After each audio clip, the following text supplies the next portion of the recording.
Hi everyone, it is so good to have you drop into Reading Corner today. I've got some really fun books to read. First one is called This Hungry Dragon. Now, This Hungry Dragon is a book that was loaned to me by my very good friends, Caleb and Audrey. So I'd like to say hello, Caleb and Audrey, for going through your bookshelf and choosing books that you thought other people would like to read on Reading Corner. And I've got some more of Caleb and Audrey's books that I'll be reading in the coming weeks. And then next I have Mr Clumsy, which is all about, obviously, a man who's very clumsy. And then finally, a bit of an unusual story and a bit of fun, and it's called Cloudy with a Chance of Meatballs. So let's start with This Hungry Dragon.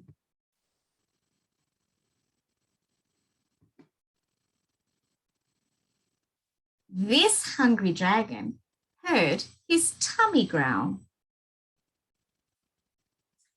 Someone else who heard it was a nervous little owl. This peckish dragon met a fancy fox. It turns out fancy foxes taste much better without socks. This famished dragon found a muddy pig.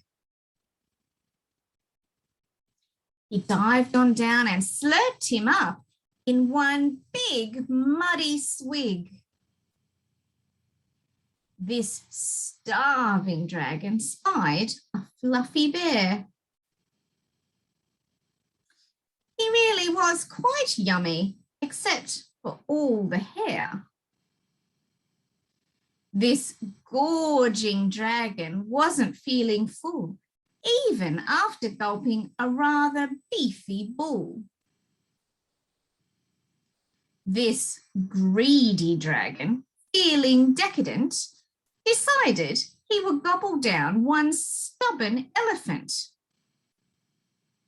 This guzzling dragon, now bigger than a house, wondered if he might have room for one last little mouse. This bulging dragon felt a little sick. A visit from the doctor ought to do the trick. This clever doctor came up with a plan. All that had been swallowed could start a belly band. This rowdy band played as loudly as it could. The music bounced and gurgled just like belly music should. This queasy dragon thrashed and tossed about. He coughed and hacked and spluttered and spat everybody out. This sorry dragon learned a lesson true. Be careful what you eat. It might disagree with you. The end. That was a bit fun, wasn't it? It was a bit of a greedy dragon. And thank you again, Caleb and Audrey, for choosing such a fun book for us to read. Now, we have another one, Mr Clumsy. And I'm sure already from the name of the book, you can tell what's going to happen. But let's read anyway. It was a rather nice morning. In the sky, the sun was up, shining. In the trees, the birds were up, singing. But in a rather scruffy house in the middle of a field, somebody wasn't up. Can you guess who that somebody might be? His alarm clock went off. Mr Clumsy woke up and reached out an arm to switch off his alarm clock and knocked it onto the floor. Whoops, he said. That's the third alarm clock I've broken this week. Mr Clumsy, as you might have guessed, was a rather clumsy fellow. He got out of bed and switched on the radio. The knob came off in his hand. Whoops, he said.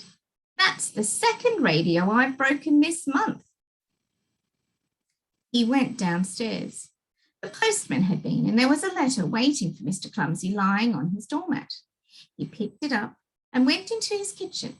First things first, he said, and took a slice of bread out of his bread bin and popped it into his toaster. Now, he thought, I wonder who this letter is from. He looked at the letter in his hand, but the letter wasn't in his hand. What was in his hand was a slice of bread. I don't understand it, he said. Where's the letter gone? Can you guess where the letter had gone? That's right. He had put the letter in the toaster instead of the bread. And there it was, browning nicely. Whoops, he said, fishing it out. Ouch, he said, dropping it. It's hot. Mr. Clumsy bent down to pick the letter up, but in doing so, he banged his forehead on his kitchen table, and in doing so, he fell forwards and got his head stuck in the bread bin. All of which wasn't surprising, really. As we said, he was a rather clumsy fellow. In fact, he was a very clumsy fellow. Actually, he was the clumsiest person in the world. That very same morning, after he'd managed to get the bread bin off his head, Mr. Clumsy went to town shopping.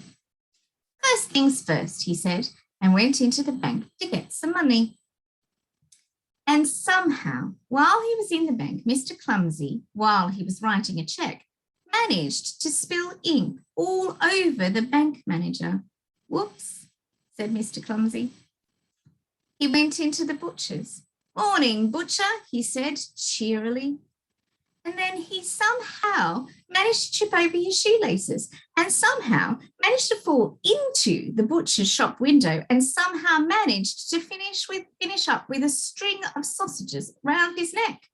Whoops, he said. Mr. Clumsy's next call was the supermarket. Just inside the door, there was a huge pyramid pile of cans of soup. Well, you can imagine what happened, can't you? Exclaimed Mr. Clumsy, soup would be nice for supper, and he picked up a can. Not a can from the top of the pile. Oh no, not Mr. Clumsy. Whoops, said Mr. Clumsy, and went on his way, rubbing his head. On his way home, he called in at the farm for some eggs. And somehow, while he was crossing the farmyard, he managed to trip up. And somehow, as he was falling, he managed to grab hold of the farmer. And somehow, they both managed to finish up in the duck pond. Splash! Whoops, said Mr. Clumsy. Please, said the farmer, as they sat together in the duck pond. In future, can I deliver your eggs to you? That's extraordinarily kind of you, replied Mr. Clumsy. Don't mention it, muttered the farmer. Mr. Clumsy went home. First things first, he said, and went for a bath. But as he was stepping into his bath, his foot somehow managed to slip on the soap, and he somehow managed to turn a somersault, and he somehow managed to land with his head in the linen basket. Whoops, said a muffled voice. Later, he went downstairs for supper. Soup from the supermarket, sausages from the butcher's, and eggs from the farm. Or rather, soup from the saucepan that had boiled over, sausages from the frying pan that had caught fire, and eggs, oh dear, very, very, very scrambled eggs. A normal Mr. Clumsy sort of supper. That was nice, he said, leaning back in his chair. Crash! Whoops, said Mr. Clumsy. I think I'd better go to bed. And he did. And that is the end of the story. Good night, Mr. Clumsy. Mr. Clumsy leaned over to turn off his bedside light and, oh dear, whoops. Poor Mr. Clumsy. He is having a rough time of it. Sometimes we can all get a little bit clumsy, can't we? Might trip over something or bump into something. And sometimes we have to say, whoops. Sometimes we have to say, ouch. And sometimes we say, oh dear. But none of us, I'm sure, are as clumsy as Mr. Clumsy. So now we're going to read Cloudy with a Chance of Meatballs. Wonder what this book's going to be about. We were all sitting around the big kitchen table. It was Saturday morning, pancake morning. Mum was squeezing oranges for juice. Henry and I were betting on how many pancakes we could each eat, and Grandpa was doing the flipping. Seconds later, something flew through the air, headed toward the kitchen ceiling, and landed right on Henry. After we realised that the flying object was only a pancake, we all laughed, even Grandpa. Breakfast continued quite uneventfully. All the other pancakes landed in the pan, and all of them were eaten, even the one that had landed on Henry. That night, touched off by the pancake incident at breakfast, Grandpa told us the best tall tale bedtime story he had ever told. Across an ocean, over lots of huge bumpy mountains, across 3 hot deserts and 1 smaller ocean, there lay the tiny town of Chew and Swallow. In most ways, it was very much like any other tiny town. It had a main street lined with stores, houses with trees and gardens around them, a schoolhouse, about 300 people, and some assorted cats and dogs. But there were no food stores in the town of Chew and Swallow. They didn't need any. The sky supplied all the food they could possibly want. The only thing that was really different about Chew and Swallow was its weather. It came 3 times a day, at breakfast, lunch, and dinner. Everything that everyone ate came from the sky. Whatever the weather served, that was what they ate. But it never rained rain. It never snowed snow, and it never blew just wind. It rained things like soup and juice. It snowed mashed potatoes and green peas, and sometimes the wind blew in storms of hamburgers. The people could watch the weather report on television in the morning, and they would even hear a prediction for the next day's food. When the townspeople went outside, they carried their plates, cups, glasses, forks, spoons, knives, and napkins with them. That way, they would always be prepared for any kind of weather. If there were leftovers, and there usually were, the people took them home and put them in their refrigerators in case they got hungry between meals. The menu varied. By the time they woke up in the morning, breakfast was coming down. After a brief shower of orange juice, low clouds of sunny-side-up eggs moved in, followed by pieces of toast. Butter and jelly sprinkled down for the toast, and most of the time it rained milk afterwards. For lunch one day, frankfurters already in their rolls blew in from the northwest at about 5 miles an hour. There were mustard clouds nearby. Then the wind shifted to the east and brought in baked beans. A drizzle of soda finished off the meal. Dinner one night consisted of lamb chops, becoming heavy at times with occasional ketchup. Periods of peas and baked potatoes were followed by gradual clearing with a wonderful jello setting in the west. The sanitation department of Chew and Swallow had a rather unusual job for a sanitation department. It had to remove the food that fell on the houses and sidewalks and lawns. The workers cleaned things up after every meal and fed all the dogs and cats. Then they emptied some of it into the surrounding oceans for the fish and turtles and whales to eat. The rest of the food was put back into the earth so that the soil would be richer for the people's flower gardens.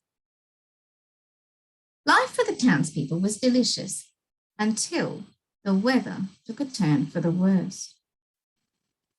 Spaghetti ties up town. Record-breaking pasta fall causes chaos. One day, there was nothing but gorgonzola cheese all day long. The next day, there was only broccoli, all overcooked. And the next day, there were Brussels sprouts and peanut butter with mayonnaise. Another day, there was pea soup fog. No one could see where they were going, and they could barely find the rest of the meal that had got stuck in the fog. The food was getting larger and larger, and so were the portions. The people were getting frightened. Violent storms blew up frequently. Awful things were happening. One Tuesday, there was a hurricane of bread and rolls all day long and into the night. There were soft rolls and hard rolls, some with seeds and some without. There was white bread and rye and whole wheat toast. Most of it was larger than they had ever seen bread and rolls before. It was a terrible day. Everyone had to stay indoors. Roofs were damaged and the sanitation department was beside itself. The mess took the workers 4 days to clean up and the sea was full of floating rolls. To help out, the people piled as much bread as they could in their backyards. The birds picked at it a bit, but it just stayed there and got staler and staler. There was a storm of pancakes one morning and a downpour of maple syrup that nearly flooded the town. A huge pancake covered the school. No one could get it off because of the weight, and they had to close the school.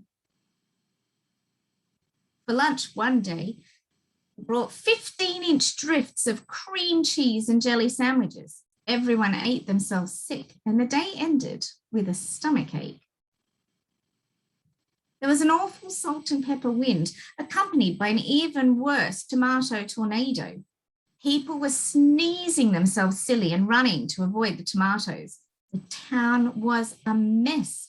There were seeds and pulp everywhere. The sanitation department gave up. The job was too big. Everyone feared for their lives. They couldn't go outside most of the time. Many houses had been badly damaged by giant meatballs. Stores were boarded up and there was no more school for the children. The people glued together the giant pieces of stale bread, sandwich style, with peanut butter. Took the absolute necessities with them and set sail on their rafts for a new land. After being afloat for a week, they finally reached a small coastal town which welcomed them. The bread had held up surprisingly well enough for them to build temporary houses for themselves out of it.